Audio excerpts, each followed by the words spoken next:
Hello students, this is Dr. Henry and I'm your instructor for OAD 211 Medical Terminology. The purpose of this video is to highlight some of the topics you should focus on for Chapter 1. However, before I begin with this PowerPoint presentation, I do want to pop over to our course inside of Blackboard.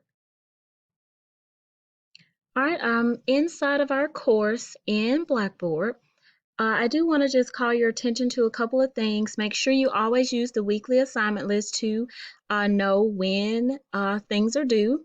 Also, in this MindTap assignment section, it's going to be organized, of course, by folders.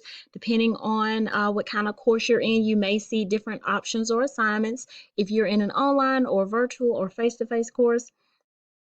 However, in the MindTap assignments area is where you should have access to some of the things I'm going to talk about, such as the PowerPoint that I'm about to go through. If you want to follow along with me, the link to it is in the, depending on which term or semester you're in, is under the MindTap assignments area for you to follow along. But before I get to the actual PowerPoint, I want to look at how our course assignments are arranged inside of our MindTap course. So if you did the course orientation, it should have talked to you about how to register for your MindTap ebook account. Once you do that, you should be able to access all our course materials using this course link, which might have a different name or number depending on when you take this course. But there should be a course link, and once you click it, it should take you to our MindTap course. And here you'll be able to see all of our assignments. And so I'm not exactly sure how it looks on the student end, but somewhere you should be able to see the chapters we're going to cover. And if you expand the drop down, you should see the assignments that we have. And so in some cases, you may see more assignments than what is assigned, but the options or items that we have that will count towards a grade should have a little note on them that says this assignment counts towards a grade and when it's due. So if it does not have a count towards a grade or a due date, then that particular assignment can be done as practice for you if you want to, but you don't have to do it because it won't count as a grade. Also, I kind of wanted to show how the chapters are arranged. So, for example, when you go to chapter 1, there are some sections that have just informational purposes that come from the ebook, and you're welcome to read those if you like.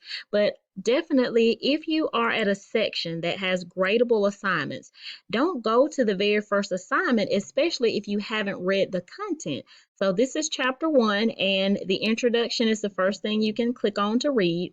But the very first section that has content that you need to read in order to prepare for these assignments will be listed or have a hyperlink first. And so if you click on, for example, this first one, it talks about primary medical terms. It's going to go to the electronic textbook and it's going to start with content that you need to read. Now, it also has additional information and it has tables, charts, graphs. Notice that there's a little inset video. This is, this particular video helps to give more insight into the content. So after you read it, you can also hear and see some examples that they'll provide.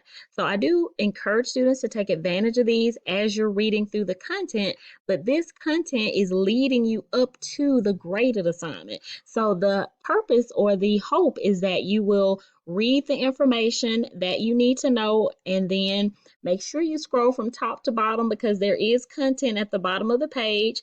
Notice that you can move left to right in the book, but if you're on a page, you need to scroll from top to bottom to make sure you don't miss anything before you go right to the next page.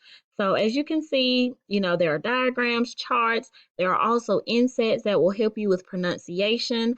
These are live audios of the words, so you do want to take advantage of those.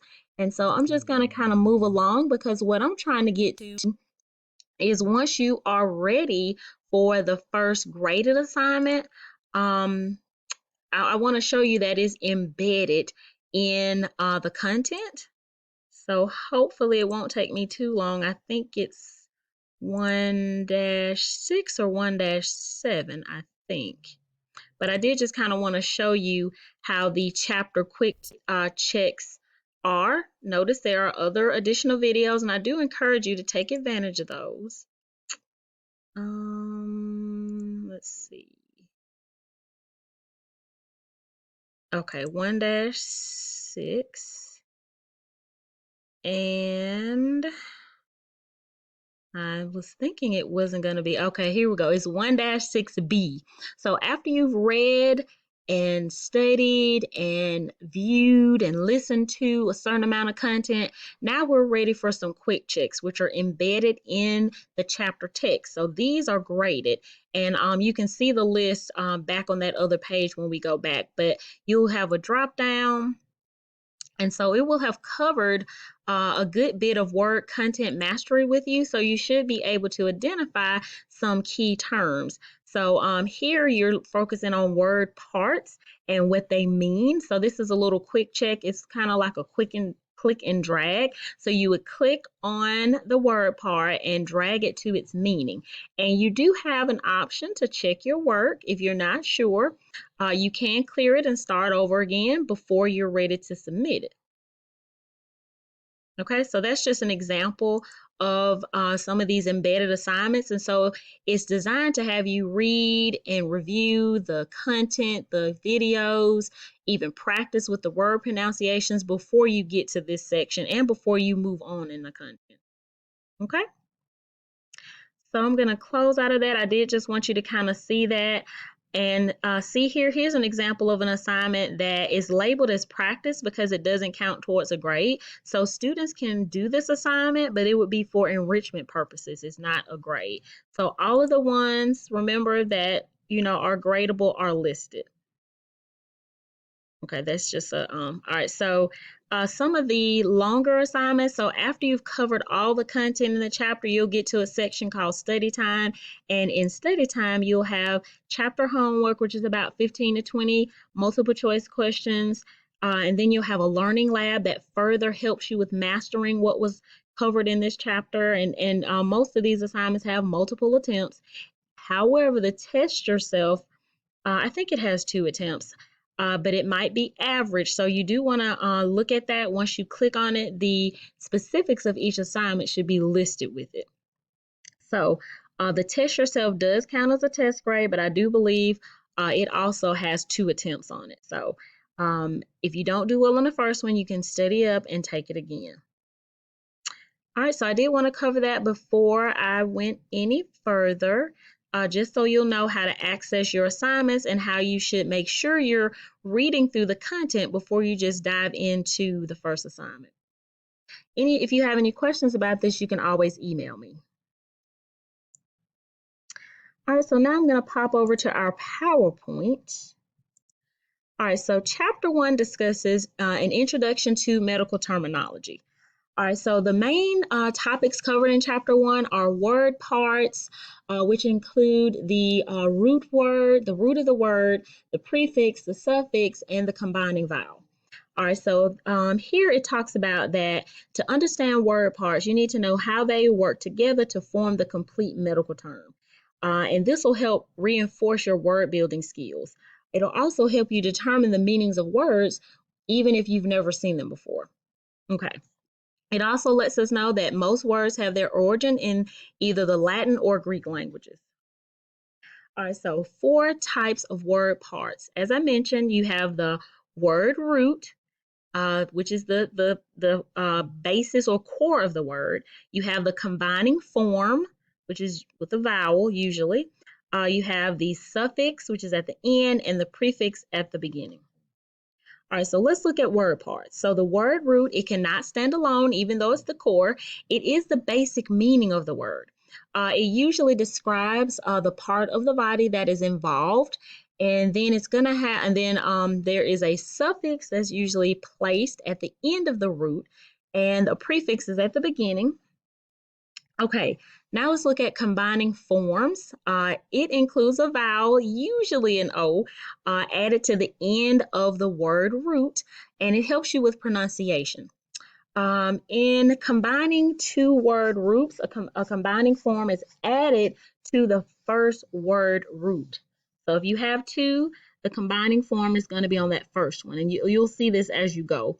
These are just some general principles of combining forms, so don't get overwhelmed. It will take you a little time as you go through the content.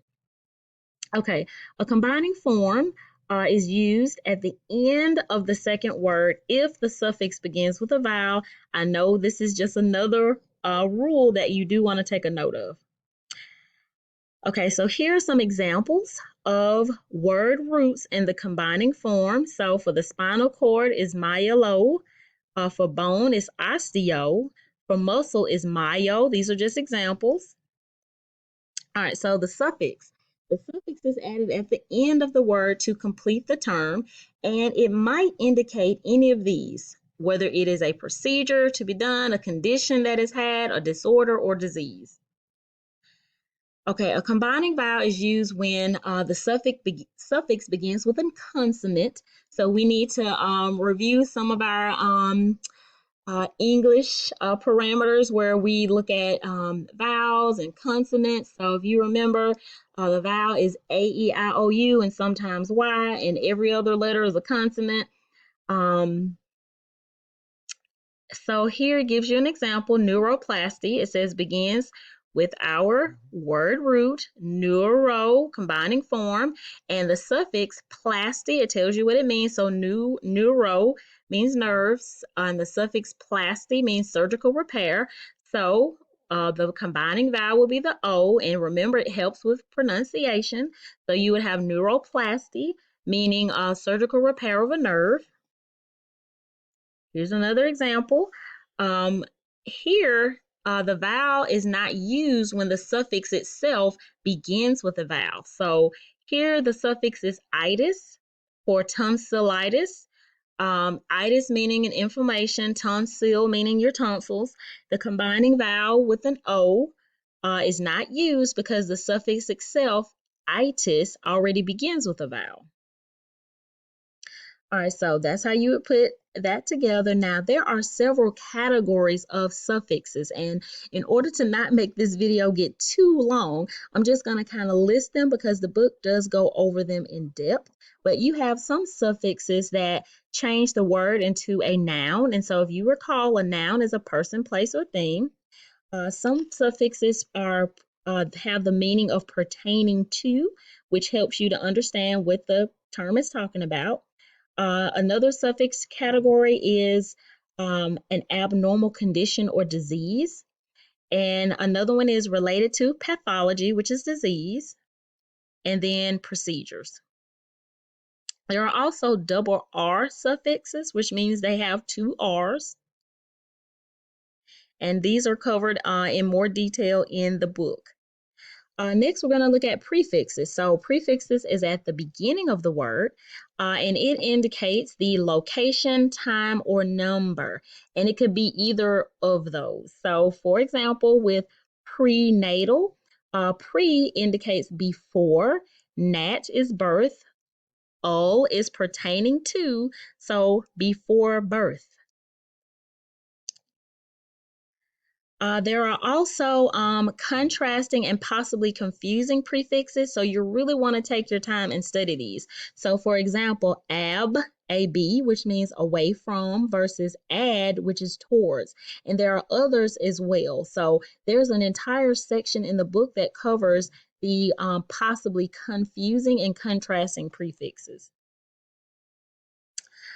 All right, so determining meanings on the basis of the word parts. So it's very important that you have a good grasp of the word parts and what they do and how they indicate or direct you toward the meaning of the word.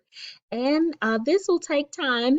However, as you as we go from chapter to chapter, your vocabulary will begin to expand as you memorize many of the word roots and the common prefixes, suffixes, and combining forms. All right, so this will help you take words apart. Now, here's one tip that the book talks about. If you're going to separate a word, it says start from the bottom. So you're going to start from the suffix and move your way up towards the word to separate it into its parts.